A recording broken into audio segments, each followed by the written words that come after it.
Vermont's RINO governor demands that children, young school kids, rat out their parents if any non-sanctioned COVID-19 Thanksgiving gatherings took place. In other words, rat out to us how many people were at your Thanksgiving celebration. Welcome to the communist rule of East Germany. I'm Dr. Duke, she's Katie, and Schnitzel is the name of this show.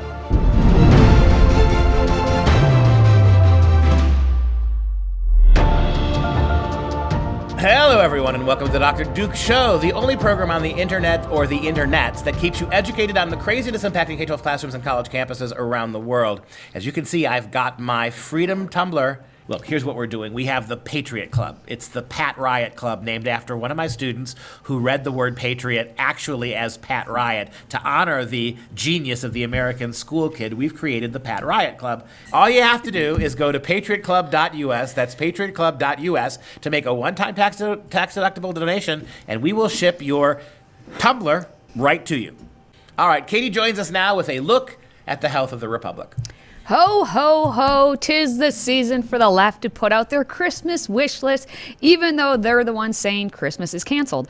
But I'm here to talk about how you are only going to get coal this season, since all your money may go to paying off Alexandria Ocasio-Cortez's college debt, along with the rest of the $1.7 trillion in college debt that exists in this country. Let me explain. So we just had Black Friday and Cyber Monday, and if your bank account took a hit, I'm guessing it's nothing compared to what the distinguished, honorable, and Looney Tune representative Alexandria Ocasio-Cortez and the gang want to do with your money. No, it is not a pipe dream at all, and most importantly is that it can be done by executive order, which means that Biden would not need Mitch McConnell or the Republican Senate to forgive people's student loans. The key is that we need to push him. Please feel free to comment below about that clip alone, because you are correct. AOC and the squad of misfit toys want all of your money so they can pay off all of the student debt in this country. And they are pushing hard right now for alleviating college debt on day one of the potential Biden presidency. All they have to do is convince senile Joe that Santa Claus is real and he will sign over his presidency to their leftist ways. Who needs the Grinch to steal Christmas when you have the left to just take it right from you? Grinch got a wonderful, awful idea. No, that was not Chuck Schumer, though there is a striking resemblance. We'll get to Chucky's contribution on all of this in due time. But for now, you may be asking, how would any sane adult actually do this? Well, by way of you simply cutting them a check, of course. Or rather, they think money grows on trees, all environmentally friendly like. Because after all, AOC is all about that Green New Deal. You know, the pipe dream deal about eliminating cow farts and giving everyone all they want for everything without any real thought as to how an economy is arranged. But I keep forgetting, it's AOC who has the degree in economics and international relations from Boston University. What do I know? I am not the expert on geopolitics on this issue, you know. Yeah, we know. And I know more than that, such as I know we should all be thankful AOC did not live out her childhood dream. On Instagram the other day, when asked what she wanted to be when she was a kid, she said, "I wanted to be a scientist." Went to college originally, studying biochemistry and pre-medicine. Originally wanted to be an OBGYN, but life had other plans. I'll say it. Thank you, life, for your other plans. I don't want her anywhere near my lady bits. She'd likely ask them if they want to be called lady bits or if they identify as something else. Now that AOC is grown up, so to speak, she has all new childhood dreams, and they are as wackadoodle as if a 3-year-old came up with them, because 3-year-olds have no concept of cost analysis, supply and demand, or any other economic literacy. But again, she has the degree in economics. Just let me tell you something, okay, right here. It's real bartender talk now. Like a 3-year-old might think, AOC believes money must grow on trees because all we have to do to pay for all the debt is come up with $1.7 trillion. So let's just head on down to the rainforests in Brazil or stay in country and go to the redwoods of California to get the money. It's been 2 or 3 days since the fire roared through, and we still found hollowed-out redwoods spewing flames around every corner. It's just a matter of time before these weakened giants will topple over. Oh, shizzle. Never mind. It doesn't matter because those on the left have nothing to lose. They are banking, literally and figuratively, on you being a weakened giant who topples over and just caves in. And they will always want more.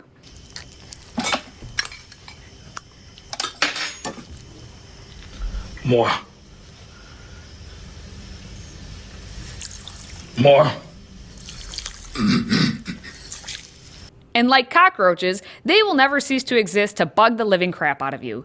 That's why we need the Republicans to grow a pair and actually do something about this. But unfortunately, we don't have any Tommy Lee Joneses to really do that. Hey!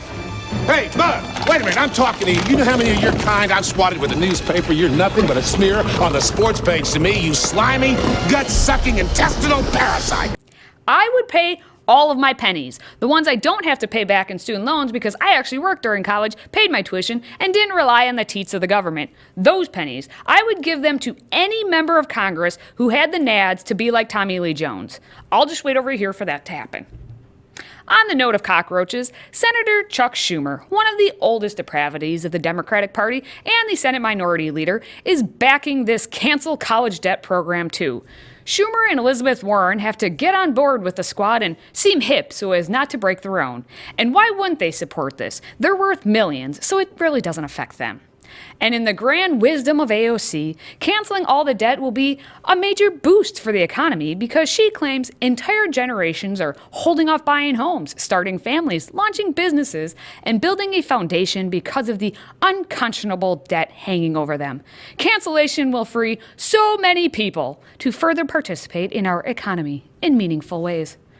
Oh boy. First off, incorrect. Secondly, generations of the academic elites have been selling Americans a false promise, along with the queer Russian arts history degrees they just hand out with the $200,000 debt they add for good measure. And the administrators and now all of the diversity this and that directors laugh at you as they sit in their ivy towers. Then they support democratic socialists like AOC, and they puppeteer for them. And thirdly, canceling debt will only free many people to continue taking advantage of the government's teats. Hardworking people will be expected to continue being hardworking, but for what, we wonder, while those currently on the free 99 train will demand even more because they deserve it. Participating in the economy to them is making sure they decry everything about capitalism and America while sipping their venti decaf soy no foam latte and typing their screed on their latest Apple laptop. I've been trying to drink less coffee lately, so I switched to matcha tea in the morning, and I've had this little ritual. I got a little milk frother. I heat up the milk, I make the matcha. Oh, so sorry. Matcha tea is the in thing now. And yes, I do believe that Soy Pajama Boy and Rachel Maddow are the same person. You try to tell me I'm wrong. Here's the laughable part. Hipsters love Whole Foods so much it sets their 100% recycled hemp pants in a tingle. CEO John Mackey just spoke out against AOC's insane Green New Deal and praised capitalism. Get ready for the protests, everyone. Whole Foods, you may be going down. Now, are you physically ill yet? Not from the Rona, of course, but from hearing about all of this spewage? Well, don't you fret, because there's more that AOC and the gang want. After student loan debt cancellation, we need to pass tuition-free public colleges and universities, vocations, apprenticeships, etc. Oh, goody. Team, this is it. I've been telling you this is coming, and it's going to keep getting worse. Share this video, share the insanity, and speak out against all of it. Well, not the video. Speak out against the insanity. To be clear, share the video. I'll keep you updated as we continue the war to retain any semblance of what America is intended to be. That's the only thing on my Christmas wish list this year. How about you? Until next time, stay healthy, America.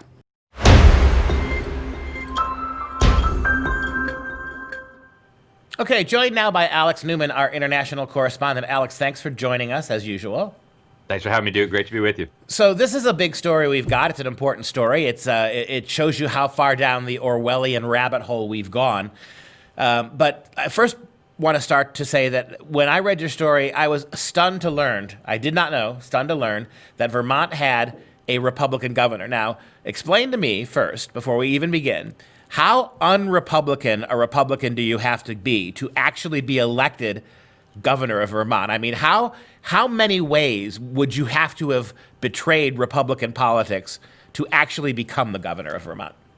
Yeah, it's the same thing that we have in Massachusetts too. We've got another RINO there, Governor Baker, and they're both very, very far to the left. I mean, in any other normal state, they would be considered Democrats for sure. Not even conservative Democrats; they'd be liberal Democrats. But unfortunately, the nature of politics in some of these states, Massachusetts and Vermont, are two obvious examples. That, to be a Democrat is basically to be a full-blown open Marxist, right? Bernie Sanders is an interesting example of that, caucuses with the Democrats, and of course he was elected from the state of Vermont. So basically when you think of a Republican from Vermont, think, liberal Democrat from any normal state. Right, and that's Phil Scott, the governor, the so-called Republican governor of Vermont, and behaving very much like a left-wing autocrat. What has he told us? He literally came out over the week before Thanksgiving and said, we're going to start grilling young students when they get back to school after Thanksgiving break. We're going to find out from your kids just how many people you had, how many cars were in the driveway, how many guests you had for Thanksgiving. And if we find out from the mouths of your children that you have violated state ordinances or state mandates, they're not really laws, we're coming after you. Yep. It's something like out of a bad science fiction movie, right? Or something out of the DDR, the communist German regime, where they're literally using children to spy on their parents and to ensure compliance with these bizarre government recommendations and edicts and decrees and all the rest of it. It really doesn't even seem like America anymore. But he said it openly on Twitter. He's like, hey, we're going to use the school system, the Vermont Education Agency, they call it, to find out from your children whether you obeyed, whether you went and traveled to see family, whether you met with people outside of your household during Thanksgiving. And if we find out that you did, your children will not be allowed to come to school. You'll have to do virtual school. You're going to have to take a coronavirus test and all the rest of it. Look at that tweet from the twit, Governor Phil Scott. Unfortunately, we know that some families will still get together, and the schools have asked for help. To me, that may be the most freaky, creepy, Orwellian aspect of all of this. The schools went to the governor and said, use your authority with our kids to use them to spy on moms and dads. The schools came to the governor and asked the governor's help in creating a system where little children are encouraged and rewarded for outing their parents for having gatherings of family on Thanksgiving Day. The same thing we have seen from totalitarian governments everywhere. This is what the Chinese communists did. This is what the National Socialists, the Nazis in Germany did, right? Use the children to spy on the parents, to turn on the parents, to tell the government what the parents have been doing, whether they're guilty of any thought crime. How dare you meet with your family for Thanksgiving in defiance of your overlords, right? This is just, they're taking it to a whole nother level with this. And every American, not just people in Vermont, should be outraged that this is happening in our country. And again, and a Republican shall lead them. It is pretty staggering when you think about this, Alex. And, you and I have talked many times about what was going to happen in this election cycle, and that if there wasn't just enough to put Trump back in power, they really don't have anything stopping them now. It's all going to come down to Georgia. And assuming that they behave in Georgia with the Senate races the way they did with the general election, you're looking at a Senate swung back to the Democrats. This is after the break here. We're going to take a short break and come right back. I want to talk about what's going to happen with a Democrat-controlled Congress, Senate when it comes to education. Anticipate a little bit about what Biden might do, and anticipate a little bit about what's coming with education. If we're seeing this now, you and I both know that what's coming down the tracks here is going to be alarmingly more dangerous.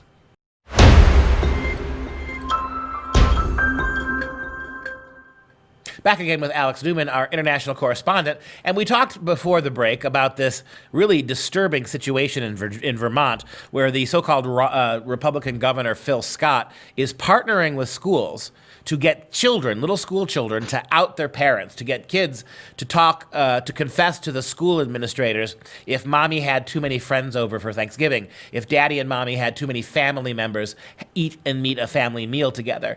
And so this is actually happening, and this is, we haven't even really begun the age of Biden yet. We know that Joe Biden, the only names we've heard from Joe Biden as possible secretaries of education were the heads of 2 teachers' unions.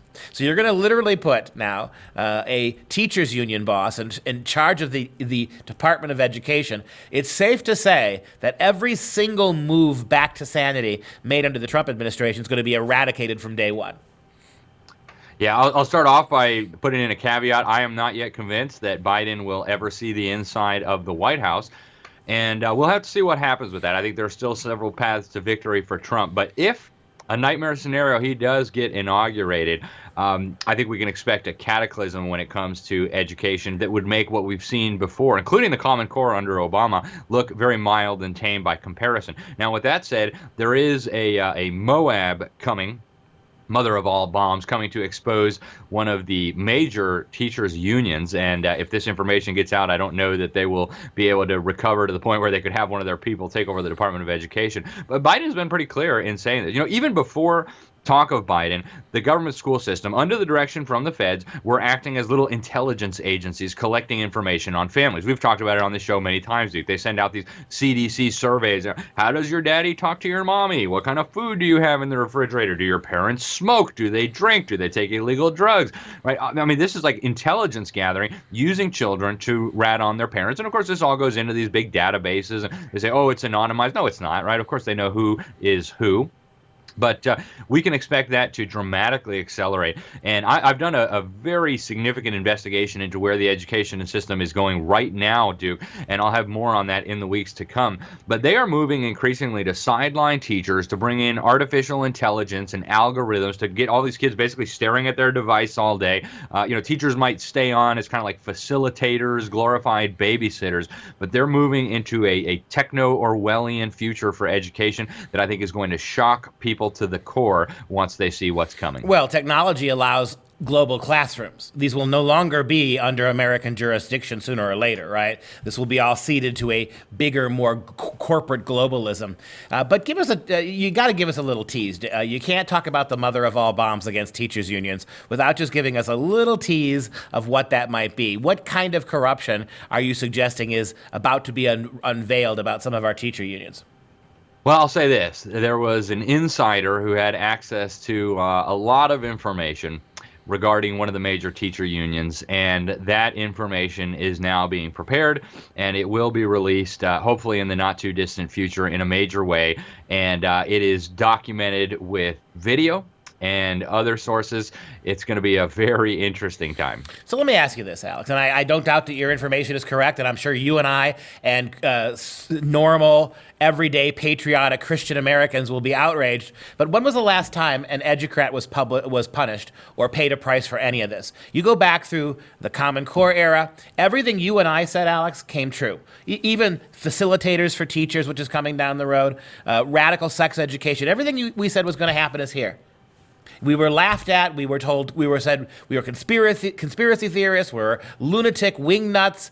And now that everything we said happened, who's paid a single price? In fact, everybody who's participated in scamming the American people, lying to the American people, going around due process and constitutional norms and do elections to create this new federal monster of education, all illegally, has paid no price for this. So let's say that you do expose something really bad about the public school teachers unions. Who's going to punish them? Who's going to hold them accountable?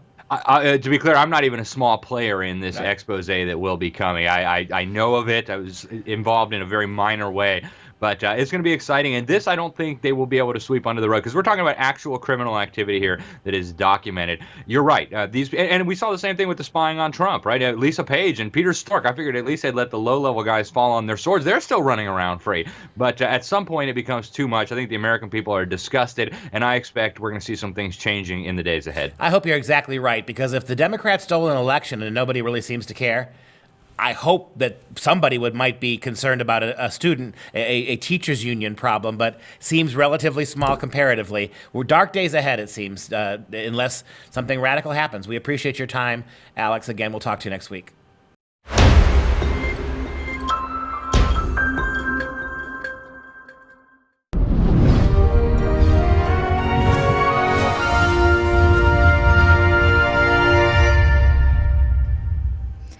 it's time for some real education. You know, Dr. Duke, he's a bit of a fanboy when it comes to certain things. And today he's going to take a look at one of his favorite cartoonists, Bill Watterson, who did Calvin and Hobbes. And specifically, he wants to talk today about snowmen.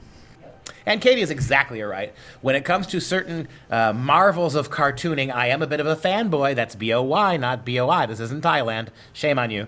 Take a look at Bill Watterson's work. We've looked at other aspects of it before. Calvin and Hobbes is one of the great masterpieces. I rank it right up there with Peanuts and the Charlie Brown Gang as the apogee, the apex of American cartooning.